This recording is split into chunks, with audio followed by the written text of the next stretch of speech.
اعوذ باللہ من الشیطان الرجیم بسم اللہ الرحمن الرحیم ثم انشأنا من بعدهم قرنا آخرین فارسلنا فیہم رسولا منہم ان اعبدوا اللہ ما لکم من الہ غیر افلا تتقون وقال الملأ من قومه الذین کفروا وکذبوا بلقاء الآخرة وأترفناهم في الحیاة الدنیا ما هذا الا بشر مثلكم یاکل مما تاکلون منه ویشرب مما تشربون ولئن اطعتم بشرا مثلكم انکم اذا لخاسرون ایعدکم انکم اذا متم وکنتم ترابا وعظاما انکم مخرجون ہیہات ہیہات لما توعدون ان ہی الا حیاتنا الدنیا نموت ونحیا وما نحن بمبعوثین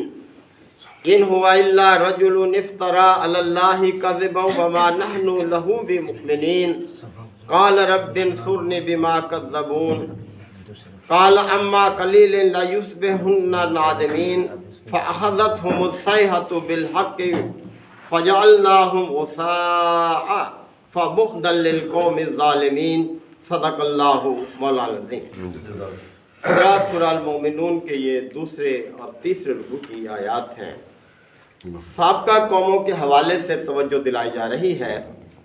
نبی پاک صلی اللہ علیہ وسلم کو اللہ کے دین کی دعوت دیتے ہوئے مکہ میں کچھ 6 سال گزر چکے تھے جب یہ آیات نازل ہوئیں۔ آپ کے جو مخاطب تھے وہ بھی اس طرح سے خاطر خواہ توجہ نہیں دے رہے تھے جو انہیں دینی چاہیے تھی کہ اللہ تعالیٰ نے ان پر ایک احسان کیا، پیغمبر بھیجا، ہدایت بھیجی، لیکن لوگ جو تھے بے رخی اختیار کر رہے تھے۔ تو انہیں توجہ دلائی جا رہی ہے کہ دیکھو تم سے پہلی قوموں کو بھی اللہ تعالیٰ نے ہدایت سے ہمکنار کیا، اپنے پیغمبر بھیجے، کتاب بھیجی، لیکن جب انہوں نے بے رخی اختیار کی تو دیکھو کہ ان کا انجام کیا ہوا۔ تو ان سے پچھلی آیات میں اللہ تعالیٰ نے قوم نوح کا بڑی تفصیل کے ساتھ تذکرہ فرمایا تھا۔ اب اس کے بعد قوم عاد کا ذکر ہے۔ قوم نوح کے بعد قرآن مجید میں جس قدیم قوم کا ذکر ہے وہ قوم عاد ہے، جس کی طرف حضرت ہود علیہ السلام کو بھیجا گیا تھا۔ تو فرمایا جا رہا ہے کہ ثم انشأنا من بعدهم قرنا آخرین، کہ ان کے بعد پھر ہم نے دوسری قوموں کو اٹھایا، دوسری قوم کو موقع دیا۔ فارسلنا فیہم رسولا منہم، اور ہم نے اس قوم میں انہی میں سے ایک پیغمبر بھیجا، اسی قوم سے تعلق رکھنے والا تھا۔ ان اعبدوا اللہ، اس پیغام کے ساتھ بھیجا کہ بھائی اللہ کی بندگی اختیار کرو۔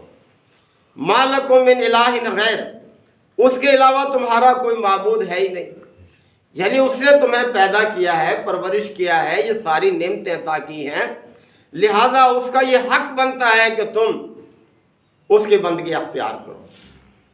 افلا تتقون، کیا تم ڈرتے نہیں، تمہیں خوف نہیں ہے کہ اگر تم اس کی نافرمانی کرو گے تو جیسے قوم نوح کا انجام ہوا تمہارا بھی وہی انجام ہو جائے گا؟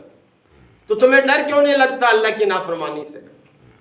یہ ہم سب کے لیے ہے یہ پیغام کہ اللہ کی نافرمانی سے ہر ایک کو ڈرنا چاہیے۔ اللہ نے کتنی نعمتیں دے رکھی ہیں، انسان شمار نہیں کر سکتا۔ تو اللہ کا مقام پہچانے جو اس کا مقام ہمارے ذمہ بنتا ہے۔ وَقَالَ الْمَلَأُ مِنْ قَوْمِهِ الَّذِينَ كَفَرُوا، پس ان کی قوم کے ان سرداروں نے جنہوں نے ماننے سے انکار کر دیا تھا وہ کہنے لگے وَكَذَّبُوا بِلِقَاءِ الْآخِرَةِ، اور جنہوں نے آخرت کی ملاقات کو بھی جھٹلا دیا تھا، وَأَتْرَفْنَاهُمْ فِي الْحَيَاةِ الدُّنْيَا، جبکہ دنیا کی زندگی میں ہم نے انہیں خوب نعمتیں بھی عطا کی تھیں، مالدار بنایا تھا، بہت انہیں سامان زندگی دیا تھا۔ وہ کہنے لگے ما ھذا الا بشر مثلکم، کچھ نہیں ہے یہ شخص تم ہی جیسا ایک انسان ہی تو ہے، جیسے تم انسان ہو ویسا یہ ہے، یعنی حضرت ہود کے بارے میں وہ کہنے لگے۔ یاکلوا مما تاکلون منہ، جو تم کھاتے ہو وہی یہ کھاتا ہے، وَيَشْرَبُ مِمَّا تَشْرَبُونَ اور جو کچھ تم پیتے ہو وہی یہ پیتا ہے۔ وَلَئِنْ أَطَعْتُمْ بَشَرًا مِثْلَكُمْ اگر تم نے اپنے ہی جیسے شخص کی اطاعت قبول کر لی، إِنَّكُمْ إِذًا لَخَاسِرُونَ تو تم تو بڑے ہی خسارے والے ہو جاؤ گے، خسارے سے دوچار ہو جاؤ گے۔ کیا فرق ہے اس میں اور ہم میں؟ أَيَعِدُكُمْ أَنَّكُمْ إِذَا مِتُّمْ کیا تمہیں اس بات کی طرف یہ بلاتا ہے، اس بات کا تمہیں وعدہ دلاتا ہے کہ جب تم مر جاؤ گے، وَكُنْتُمْ تُرَابًا اور تم مٹی ہو جاؤ گے، وَعِظَامًا اور تمہاری ہڈیاں بھی پنجر بن جائیں گی، أَنَّكُمْ مُخْرَجُونَ کہ تم پھر نکالے جاؤ گے۔ بھلا ماننے کی ہے یہ بات کہ مرنے کے بعد کوئی آیا بھی ہے نکل کے؟ یہ شخص کیسے خبر دے رہا ہے تمہیں کہ مرنے کے بعد جب مٹی ہو جائیں گے، ہڈیاں بھی پنجر بن جائیں گی اور پھر دوبارہ نکالے جائیں گے؟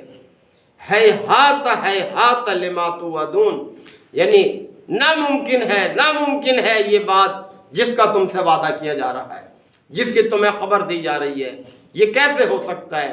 کیسے یہ بات قبول کی جا سکتی ہے کہ پھر دوبارہ زندہ ہوں گے اور پھر جو ہے زندگی ملے گی؟ ان ہی الا حیاتنا الدنیا زندگی تو بس یہی ہے جو دنیا میں ہمیں ملی ہوئی ہے، یہی زندگی ہے بس۔ نموت و نحیا جینا اور مرنا بس اسی دنیا تک محدود ہے۔ وما نحن بمبعوثین اور ہم دوبارہ اٹھنے والے نہیں ہیں، دوبارہ پیدا نہیں ہوں گے ہم۔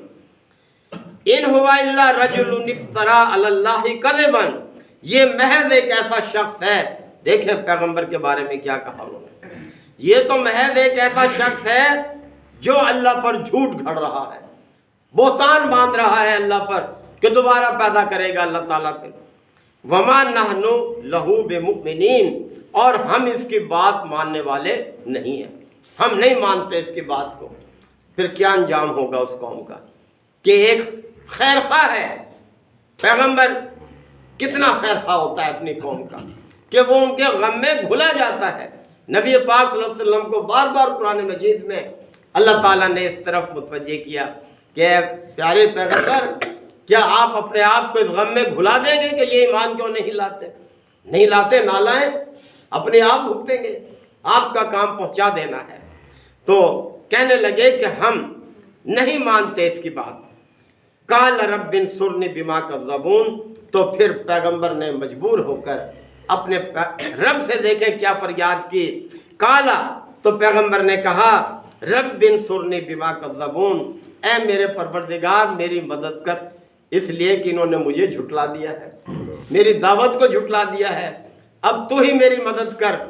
قالا تو اللہ تعالیٰ نے فرمایا اما قلیلا لیصبحن نادمین اچھا اب کو زیادہ دیر نہیں گزرے گی، صبح سویرے یہ لوگ کس طرح سے دیکھیں ندامت یعنی شرمسار ہوں گے، یعنی اپنے کیے پر پچھتائیں گے۔ یہ ان کو اللہ کا عذاب جب آن لے گا تو پھر دیکھنا ان کی کیا کیفیت ہوگی۔ فَأَخَذَتْهُمُ الصَّيْحَةُ بِالْحَقِّ پس پھر حق کے ساتھ ایک عظیم حادثے نے ان کو آن لیا، آ دبوچا ان کو۔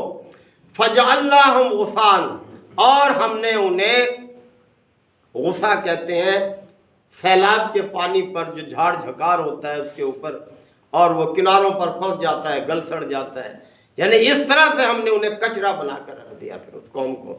فَبُعْدًا لِلْقَوْمِ الظَّالِمِينَ پس دور ہوئی یہ ظالم قوم، یعنی جیسے کہتے ہیں نا خس کم جہاں پاک، جتنا کوڑا کم ہوگا اتنا معاشرہ صاف ستھرا ہوگا۔ تو اللہ تعالیٰ نے جان چھڑا دی اس قوم سے، اس پیغمبر کی کہ جس نے اپنے رب سے یہ فریاد کی تھی کہ اے پروردگار مجھے جھٹلا دیا ہے، اب تو ہی میری مدد کر۔ ثم انشأنا من بعدهم قرونا آخرین اور پھر ان کے بعد ہم نے پھر دوسری قوموں کو اٹھایا، یعنی ہر قوم کو ایک موقع ملتا ہے۔ ہمارے لیے بھی یہ سبق ہے، اللہ نے اس وقت ہمیں موقع دے رکھا ہے، اس موقع سے فائدہ اٹھائیں، اللہ کی ہدایت کو اپنائیں، اسی کو اپنا اوڑھنا بچھونا بنائیں، ورنہ ہم بھی اسی طرح سے گزر جائیں گے اور لوگ آ جائیں گے ہماری جگہ۔ تو فرمایا ثم انشأنا من بعدهم قرونا آخرین اس کے بعد پھر ہم نے دوسری قوموں کو اٹھایا۔ ما تسبق من امت اجلها کوئی امت نہ اپنے وقت سے پہلے رخصت ہوتی ہے، وما یستاخرون، اور نہ بعد میں ٹھہر سکتی ہے۔ ہر ایک کا ایک وقت مقرر ہے، لہٰذا اس وقت سے فائدہ اٹھانا چاہیے۔ تو محترم ساتھیوں، اللہ تعالیٰ نے ہمارے لیے ہی اس کتاب کو دیکھیں محفوظ رکھا ہوا ہے کہ ہم اس کو پڑھیں، سمجھیں اور اس پر عمل کریں، دوسروں کو بھی اس کی طرف بلائیں، دعوت دیں، اسی میں کامیابی ہے۔ اللہ تعالیٰ ہم سب کو عمل کی توفیق عطا فرمائے۔ الحمدللہ رب العالمین، الحمدللہ وکفیٰ وسلام علی عبادہ الذین اصطفیٰ۔ ربنا آتنا فی الدنیا حسنہ وفی الآخرۃ حسنہ وقنا عذاب النار وادخلنا الجنۃ مع الابرار یا عزیز و یا غفار یا رب العالمین۔ اللہم انک عفو کریم تحب العفو فاعف عنا۔ اللہم من احییتہ منا فاحیہ علی الاسلام ومن توفیتہ منا فتوفہ علی الایمان۔ یا شافی الامراض اشف مرضانا ومرضى المسلمین، یا قاضی الحاجات اقض حاجاتنا وحاجات المسلمین۔ اللہم اعز الاسلام والمسلمین، اللہم اجرنا من النار، اللہم حاسبنا حسابا یسیرا، رب یسر ولا تعسر وتمم بالخیر وبک نستعین۔ ربنا تقبل منا انک انت السمیع العلیم وتب علینا انک انت التواب الرحیم۔ صلی اللہ تعالی علی خیر خلقہ محمد وآلہ وصحبہ اجمعین۔